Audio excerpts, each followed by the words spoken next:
The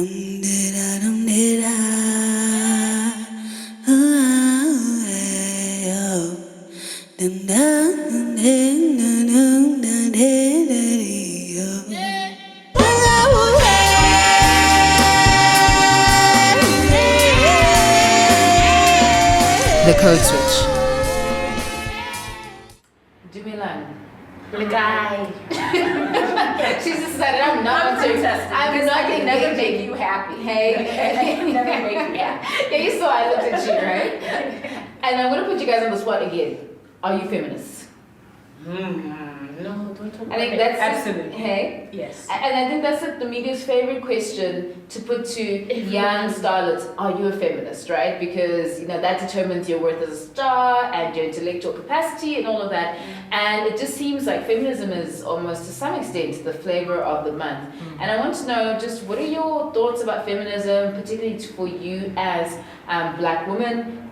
Do you relate to it? What about black men? Insisting that you are black before you are a woman, because I know personally for me, for many years, I've not always identified with feminism as regularly, because I always felt that in the larger scheme of things, in terms of the struggle, it was more important that I put my black struggles ahead of me, because that's probably the site of the most struggle or trauma that I've had in my life as a result of my blackness, as opposed to my womanhood. But I think now, as I've grown older, that hierarchy is not so clear anymore, and I would say I'm a black woman before I'm black, and I'm a black woman before I'm simply a woman. I don't separate those two identities anymore. And I think for a lot of black women and women of color, we found a little bit more of a home within womanism as opposed to feminism. So I don't know what any of your journeys have been around that. And I also just want to explore what exactly does feminism mean, what does womanism mean, what does intersectionality mean as well? Okay.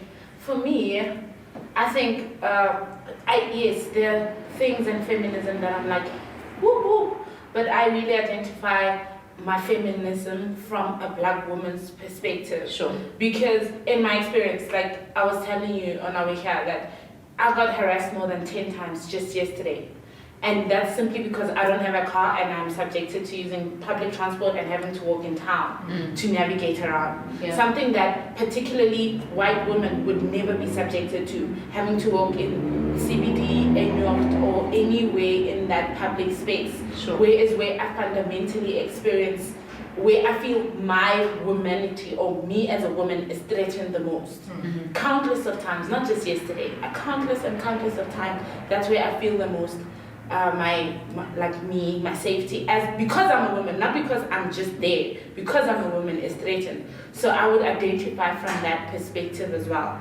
Because there's certain things when I talk, like street harassment, I was having a conversation with, like, it was black women and white women, and when I was talking, black women were nodding, like they were like yeah, and some were not nodding as much.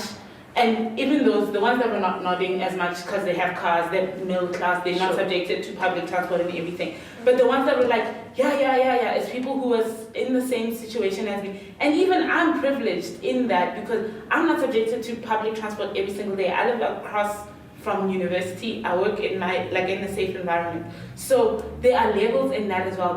And this is why feminism in the mainstream does not necessarily address every single issue I have, and that's why I would. So what does mainstream feminism identify with, or what kind of struggles do they highlight? See, I think this is a really interesting, and I think part of the reason we're all kind of like, is because it is a journey. I was recently interviewed, and the guy asked me, am I a feminist? And I still don't know whether I said yes or no, right?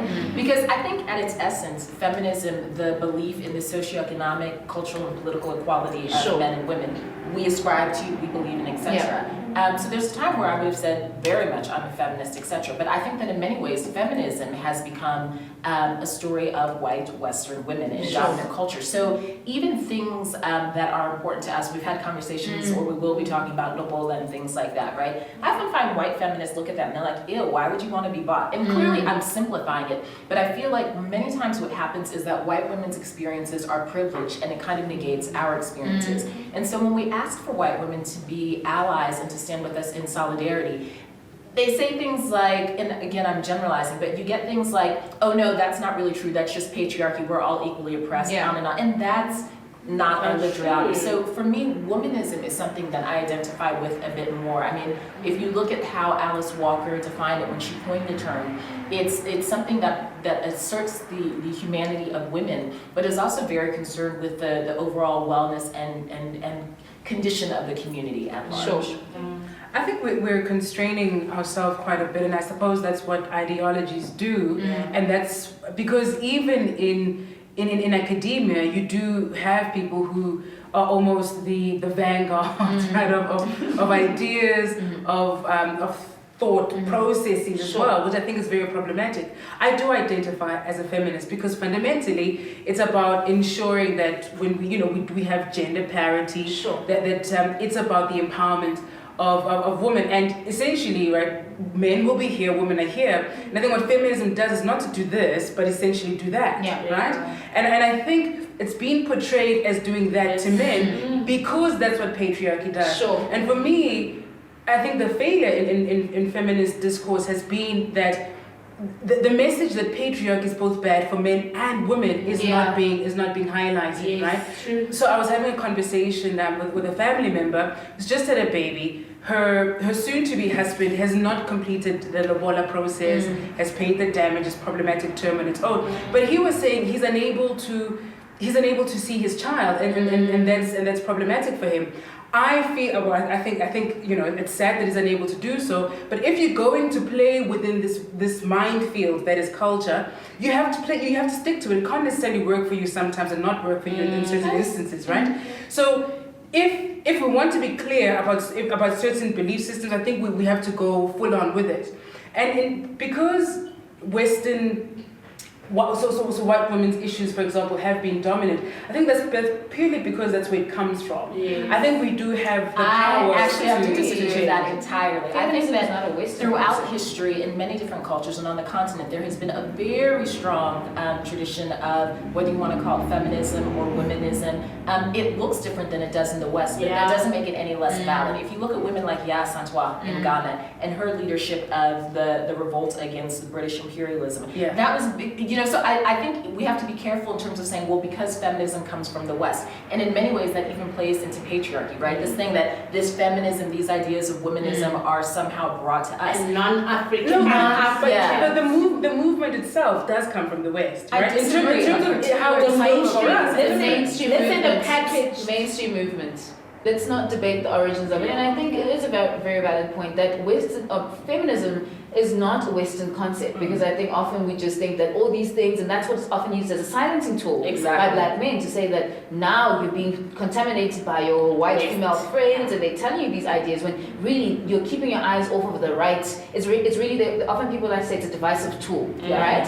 And what's your response? Because I know one Dile, when he was on Twitter and he told us about Black Consciousness 101, and he said he doesn't understand black women who identify as women before they're black. What do you say to something like that? Can I just say something just in response to Sebe's last point? So I don't think my beef with feminism, and again, I'm not certain that I'm not a feminist, right? For me, it's become a thing of definition, or terminology rather. It's not that feminism seeks to bring men here. That's not what I'm saying. What I'm saying is that in the quest for all of us to get here, it's as if feminism does not want me to bring the totality of who I am here. It's as if to be here and to be equal, I've had to leave parts of myself behind. And that's those my parts fundamental are often issue. very black. Do your black parts also? Well, in what way has that been your experience? No, so I think if we just take the conversation around lobola, right?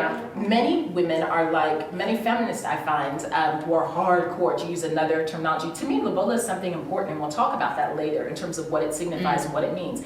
Now, to me, feminism should be about choice, right? So if I want someone to lobola for me, that's what I want. I'm exercising my conscious decision. Whereas too often it's been even this debate about whether or not women work, right? In the workplace and this and that. That's not the conversation we should be having.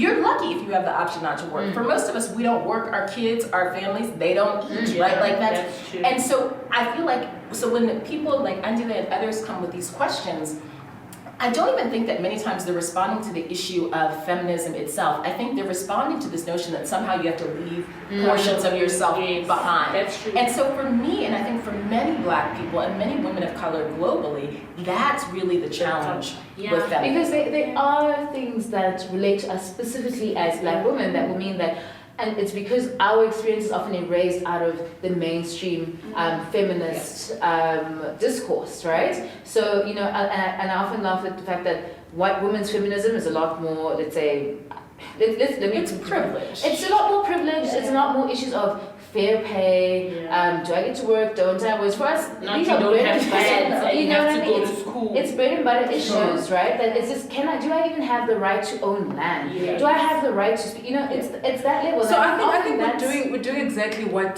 Andile is doing in his question to the struggle of white women and their feminism and their privilege as well. We almost say, well, hang on a second, that's not as important as our struggles. I think his question What is we're saying to be is, heard. since our struggles are not part of Even your addressed. package, we will make our own package to address our own issues. Yes. Like me and Obeno, I had this conversation, and we're like, you know, as a feminist, my issues, I really, not that I don't care, but it's not, transgender issues are not at the top of my list because lesbians in South Africa are still being correctively raped. So for not just actually a white feminist, for a feminist in the first world, like in the States, where transgender people and transsexual people are there because of privilege. They can afford to have those surgeries and everything. In South Africa, I cannot take that argument or that cause and fight it when we are suffering from, like, not worse off,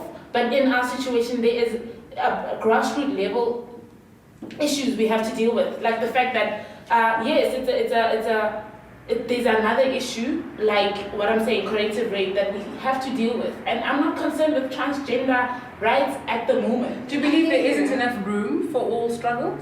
No, I'm saying I can't be concerned with that when right now, the problem in South Africa is not that. I think what Bonzo is saying is, and it leads to intersectionality. Yes. There needed to be a conversation around intersectionality as a tool, of looking at, you know, a different form of feminism, or looking at women in a different way. Yeah. So what intersectionality teaches us is that, you know, there's certain dualities and parallels or intersectionalities in who we are, and that inform who we are, inform our perspectives and ideologies on life. And what it says is, let's not negate that. So it is everything that makes us who we are that informs, you know, our views on life. I think my perspective is, for the longest time I was a feminist, declared, like, professed out there feminist. Beyonce lights.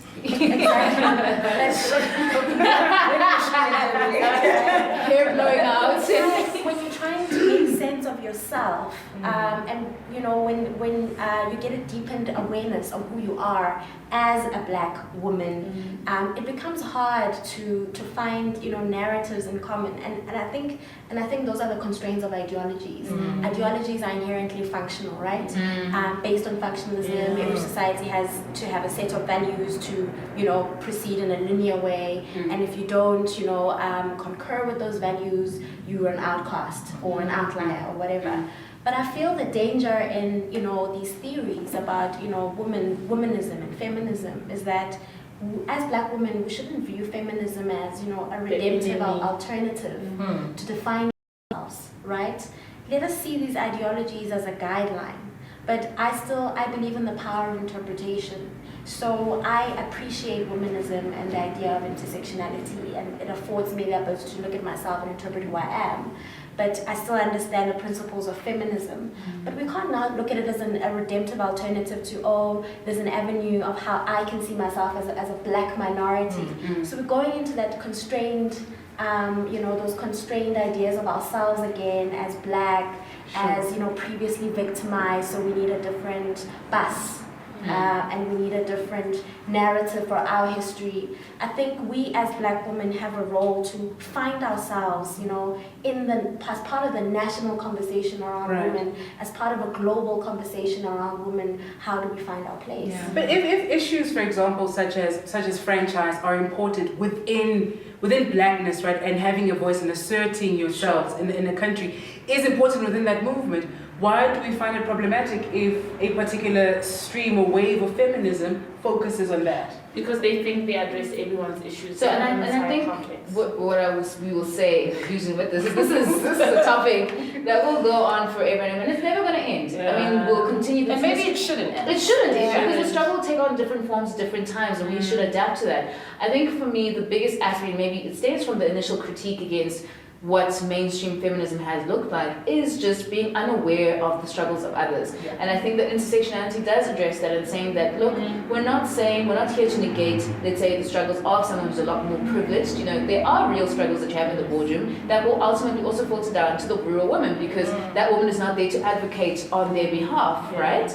So it's still important that we can fight those different struggles at different points, but again, in terms of the prioritizations, when we are at that national level, when we're setting policy and whatnot, it might not make sense at different points. For example, to advance a transgender cause, maybe it might mean a lot more sense to then fight a cause for the rights for livelihood for women. So I think it's just about being a lot more aware and not erasing the experiences of others, because that's what's been done to us. Yes. And I think we also have the danger of then saying, no, transgender women, we're not here, or men, we're not here to talk about this. No, rural women, we're not here. No, white women. And I think that's not the point. We don't want to do what's been done to us as well.